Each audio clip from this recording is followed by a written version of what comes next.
story of India's culture comes alive in its museums.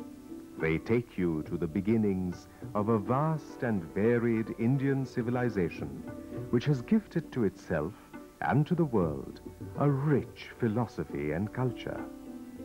The knowledge and science of the ancient Indians has provided cultural, religious, social, and emotional support to the people for more than 5,000 years.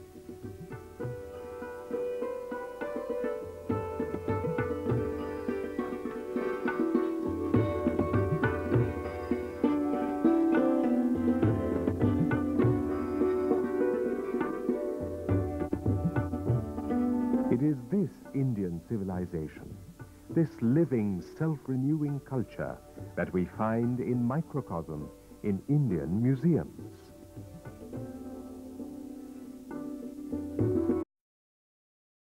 And the priceless artifacts created by Indian artisans.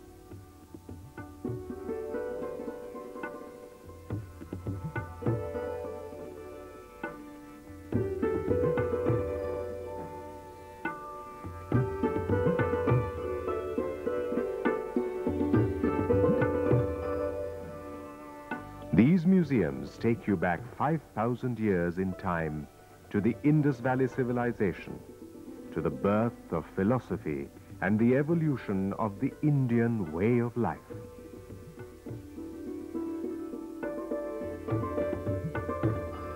The story continues through the birth of Buddhism and the great Indian empires, the Mauryas and the Guptas, to the blossoming of Indian art and its synthesis with Islamic thought. It then moves to the devotional Bhakti and Sufi movements, the courtly arts of the Mughals, British India, and finally the freedom struggle which created modern India.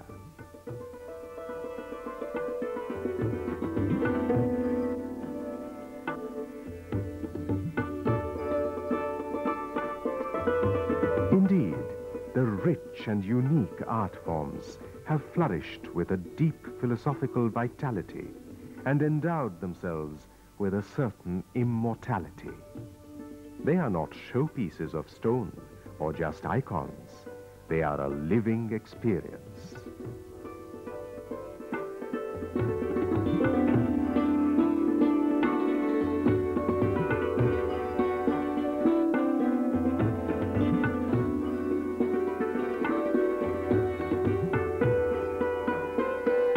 The first museum in India was set up in 1814 in Calcutta.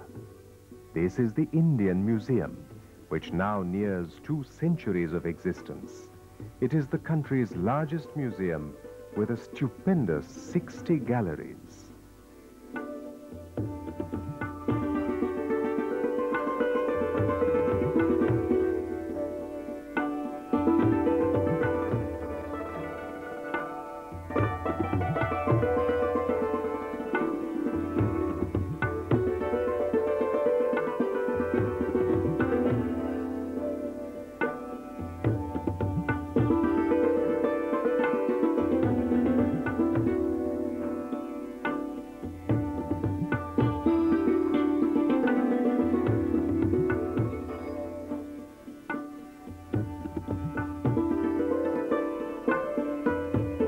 The Calcutta Museum's tradition of displaying great works of human art is carried on in every museum of India.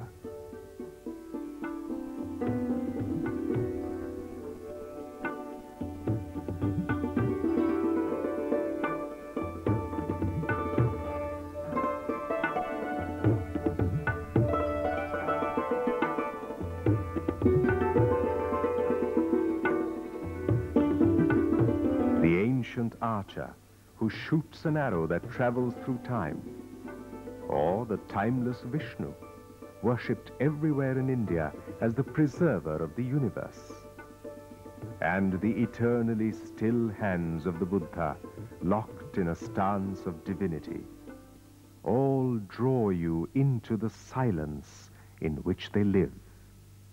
In these museums, you are among the eternal people.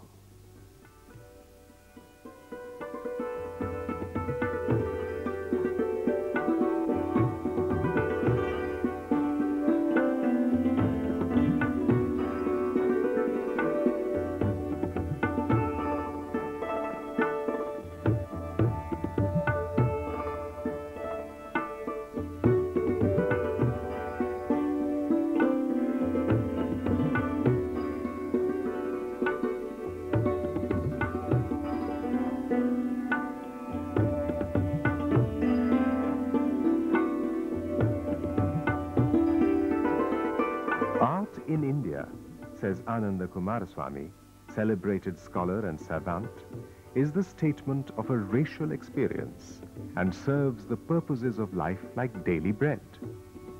A race producing great art does so not by its love of art, but by its love of life. Art glorified itself and not the artist.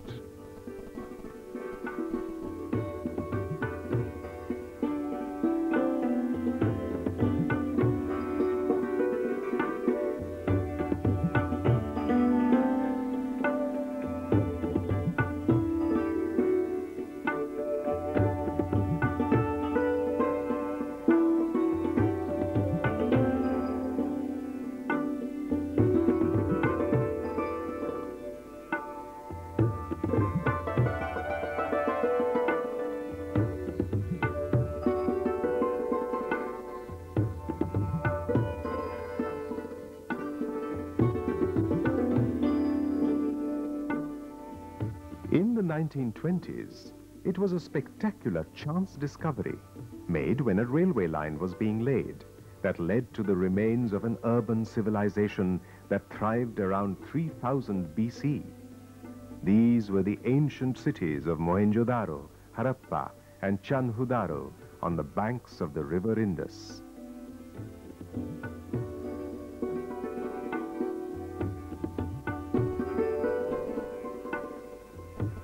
Perhaps the best collection of artifacts from the Indus Valley culture is at New Delhi's National Museum.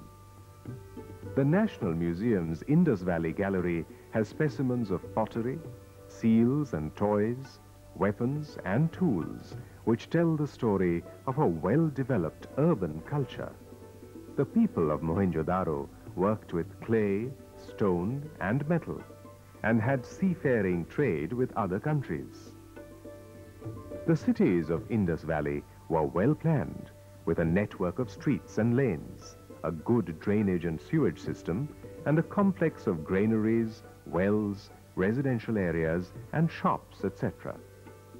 The city and the Great Bath of Mohenjo-daro is beautifully recreated at the Prince of Wales Museum in Bombay. These are the first examples of molded bricks being used for construction. We know now that people of the Indus Valley were in touch with other civilizations like Sumer, Egypt, and Crete. There was free trade and travel. The priest king of Harappa wears a trefoil flower-like motif on his robes.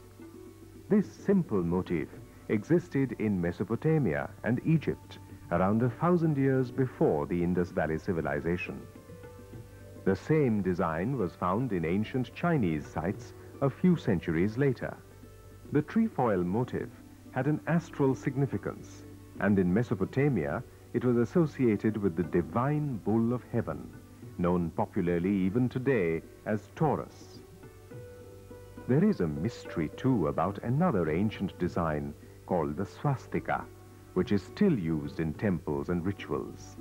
It was first seen on seals found in the Indus Valley civilization.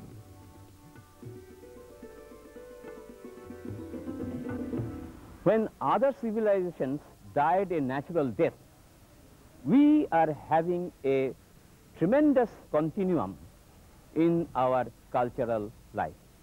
For example, the swastika symbol, which has been found on the Indus seal, has been noticed very recently while I was on tour in Nagaland within the tribal people. So this is a continuity of tradition. And in every case, whether it is a art material or a folk material, the tradition goes on.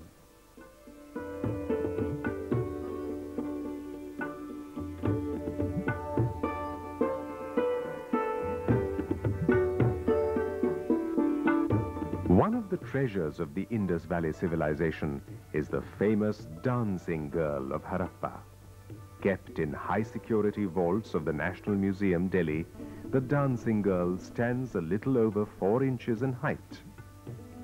This young girl has a look of lively abandon and seems to move in an eternal rhythm of life. The girl, says noted British historian A.L. Basham, is quite unlike anything else to be found in the work of other ancient civilizations.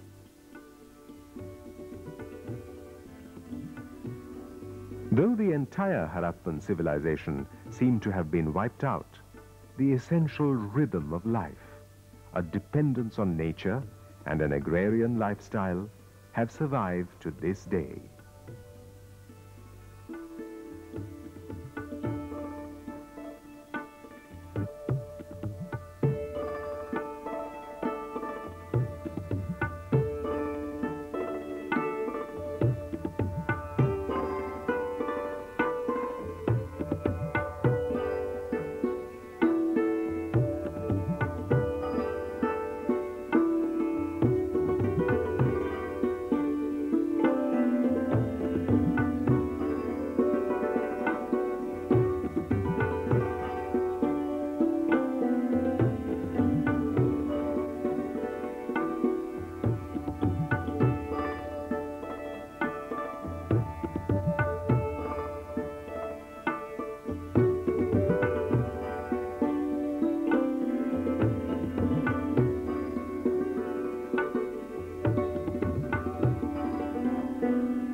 Ancient Indians, in their thoughtful responses to the mysteries and wonders of the world, asked profound questions of the universe around them.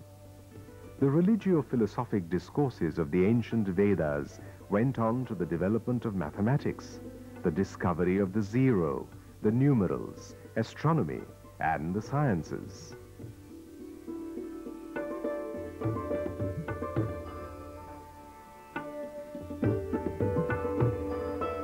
Here at the Heritage Gallery of New Delhi's Science Museum are shown the wonders of early Indian thought.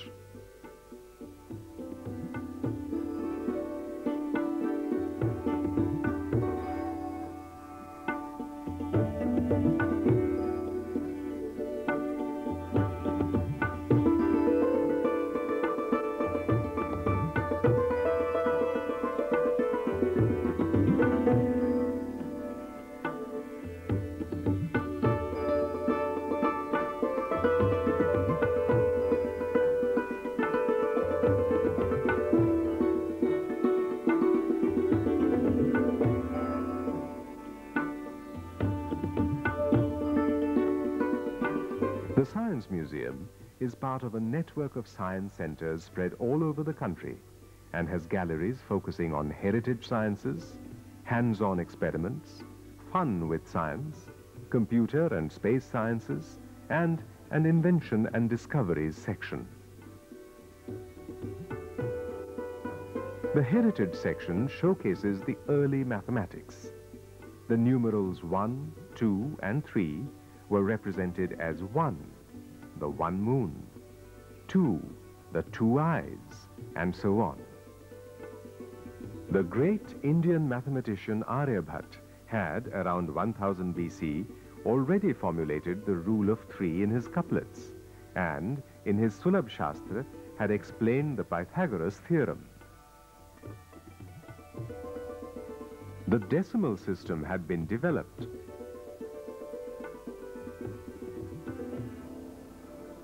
Zero, as you know, was invented in India. Before the concept of zero was invented, it was very difficult to represent numbers. Even now, you know the Roman numerals, which we sometimes use. It's very difficult to write any particular number. If it is big, if you want to write a number like 25,430, it's very difficult to write in Roman numerals. So the invention of zero made it very easy to write big numbers, and zero was invented in India. Medical thinkers like the sage Charak had devised the Ayurveda system, which exists to this day. A famous surgeon of ancient India, Sushruta, specialized in plastic surgery.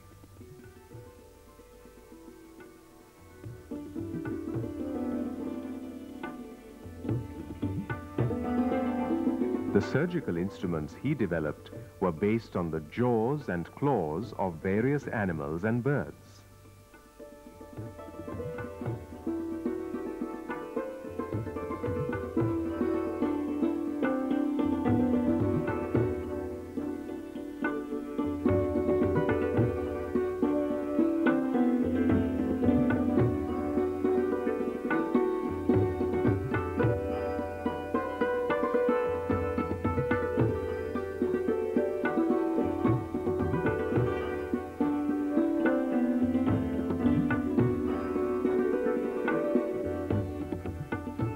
The Sun Temple in Konark is made in the form of a chariot.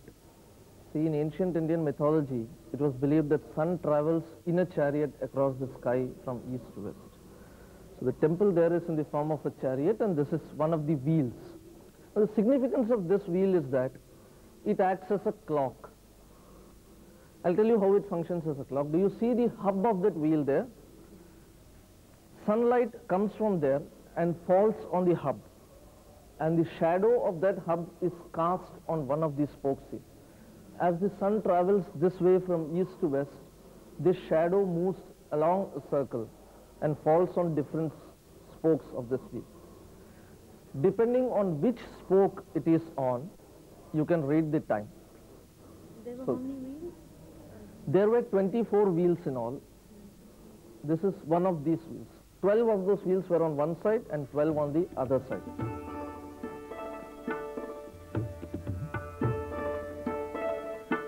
Well, when sun travels from the sign of Cancer, the zodiacal sign of Cancer, to Capricorn, this period was called Dakshinayan in ancient Indian astronomy.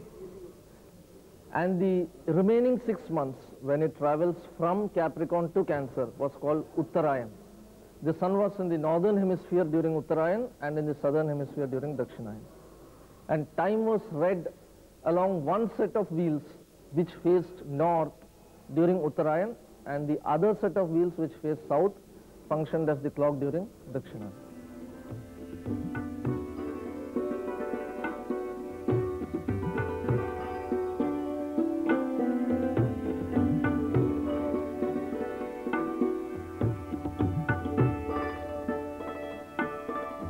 In Western religions, the age of the universe was not more than 5,000 years in any case. 5,000, 4,500, and so on. This is how they estimated the age of the universe. But here we see that ancient Indians had more or less accurately determined the age of the universe. For that, they have devised a story called the discs of Brahma. Now what happens is, you see these three discs here. Let's take two of them first. Now the task is to transfer these two discs onto this rod. And the rule is you can move only one disk at a time. The second rule is that at no point of time can you place a larger disk on a smaller disk. So following these two rules, I shift these disks here. One move, two moves, three moves. So with two disks, you can accomplish this in three moves. Suppose we have three disks. 1, 2, 3, 4, 5, 6, and 7. So in 7 moves, I can move all the disks from one of the rods to another. If you have 4 disks, you will need 15 moves, a minimum of 15 moves, maybe more, and so on.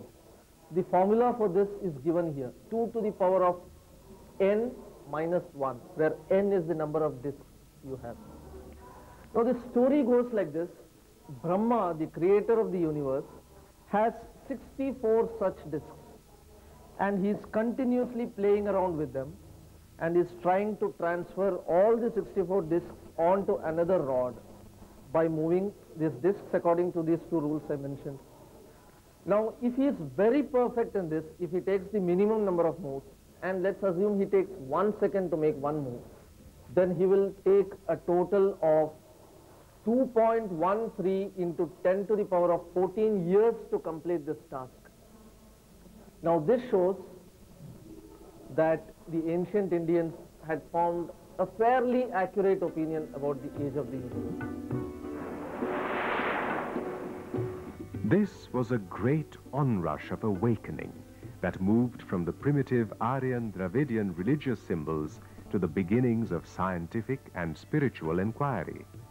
It signified an awakening of the race from innocence to consciousness. By the 8th century BC, Vedic philosophy had come to the final cornerstone of Indian thought. Ekan Sadripa Bahuda Vedante, meaning all that exists is one. Sages call it by various names. This was the revelation that determined the whole subsequent development of Indian civilization, its life, its culture, and its art.